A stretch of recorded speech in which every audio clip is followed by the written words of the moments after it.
Halo, perkenalkan nama saya Ivanani dari kelas 11 IPS 1 nomor urut ke-14. Di sini saya akan mempresentasikan tentang manajer sebagai pemimpin. Apa itu pemimpin? Siapakah itu pemimpin dan apakah itu pemimpinan? Pemimpin adalah seorang yang dapat mempengaruhi orang lain dan memiliki otoritas yang manajerial. Kepemimpinan adalah proses memimpin sebuah kelompok untuk mempengaruhi kelompok untuk mencapai tujuannya. Idealnya, semua manajer itu harus menjadi pemimpin meskipun dalam kelompok yang sering muncul memimpin informal dan mempengaruhi orang lain. Berdasarkan teori-teori awal kepemimpinan, berdasarkan teori sifat, yaitu fokus pada memahami pemimpin, yaitu karakteristik yang membedakan pemimpin dan non-pemimpin. Penelitian juga mengidentifikasi 7 sifat kepemimpinan yang efektif, yaitu penggerak, hasrat untuk memimpin, kejujuran dan integritas, kepercayaan diri, kecerdasan, pengetahuan yang relevan terhadap pekerjaan, dan ekstraversi. Nah, 7 sifat terkait kepemimpinan. Yang pertama adalah penggerak atau drive. Pimpinan yang menunjukkan usaha yang tinggi, mereka juga memiliki keinginan yang relatif tinggi terhadap keberhasilan, ambisius, dan memiliki banyak energi, tidak kenal lelah dan dalam aktivitasnya. Hasrat yang kedua adalah hasrat untuk memimpin atau desire to lead. Pemimpin memiliki hasrat yang kuat untuk mempengaruhi dan memimpin orang lain. Mereka menunjukkan kemauan untuk menerima tanggung jawabnya. Yang ketiga adalah kejujuran dan integritas atau honesty and integrity. Pemimpin membangun hubungan kepercayaan dengan pengikutnya secara jujur dan tidak berkhianat secara menjaga konsistensi antara ucapan dan perbuatan. Yang keempat, kepercayaan diri atau self-confidence. Pengikut mencari pemimpin yang tidak ragu-ragu. Dengan demikian, para pemimpin juga dapat menunjukkan kepercayaan dirinya agar dapat meyakinkan terhadap keputusan. Nah, yang kelima adalah kecerdasan atau intelligence. Pemimpin harus cukup cerdas agar dapat mengumpulkan atau menyatukan, menafsirkan banyak informasi, dan mereka harus menciptakan visi, memecahkan persoalan, dan mengambil keputusan yang tepat. Yang keenam adalah pengetahuan yang relevan mengenai pekerjaan atau job relevant knowledge. Pemimpin yang efektif memiliki pengetahuan tingkat tinggi mengenai perusahaan, industri, dan masalah teknis. Dengan pengetahuan yang mendalam, pemimpin juga dapat membuat keputusan tersebut. Yang ketujuh adalah extraversion. Pemimpin adalah orang yang energik dan penuh semangat, suka bergaul, tegas, dan jarang sekali berdiam atau menarik diri.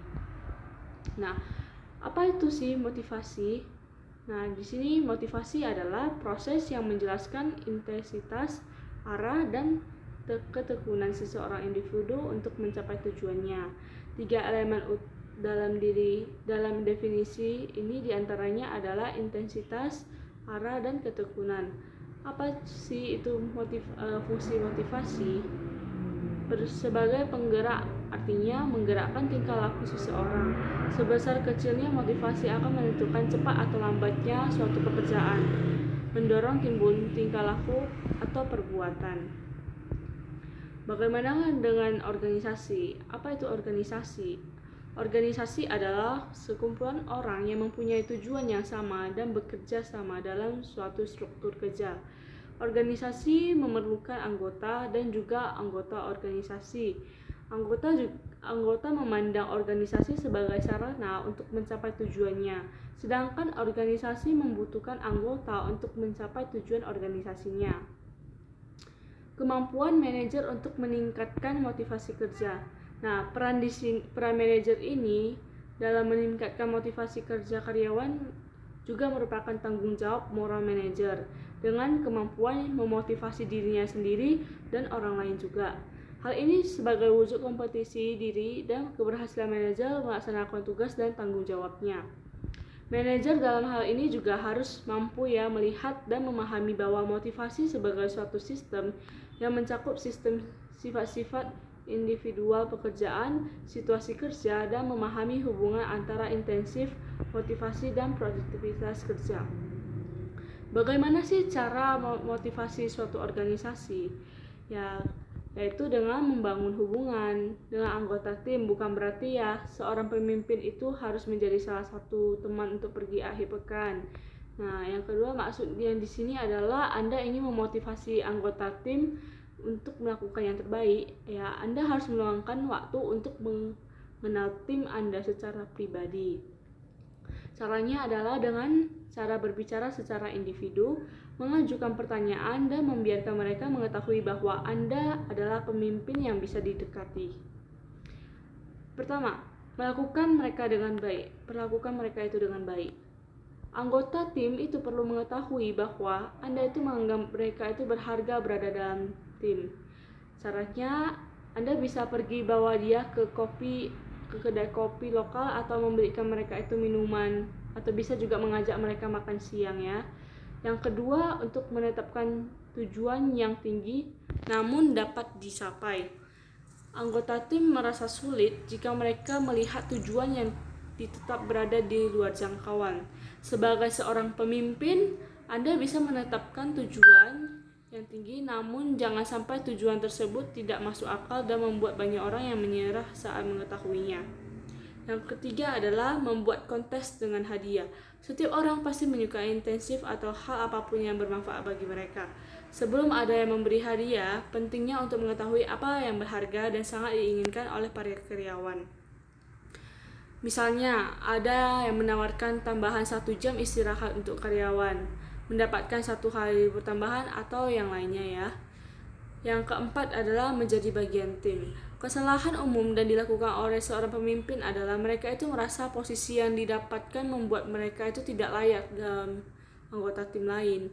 Jadi kita mulailah masuk dan bersedia bergabung ke dalam tim Anda.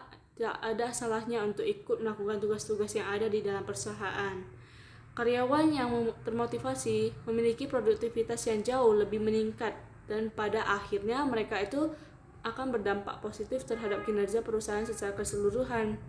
Selain itu juga mengetahui cara memotivasi anggota tim, seorang pemimpin juga perlu meningkatkan keterampilan lain secara efektif. Misalnya, meningkatkan keterampilan public speaking, leadership, atau yang lain sebagainya. Keterampilan tersebut bisa diasah dengan mengikuti pelatihan, workshop, atau pendidikan non-formal yang disediakan oleh beberapa lembaga atau lembaga yang kredibel.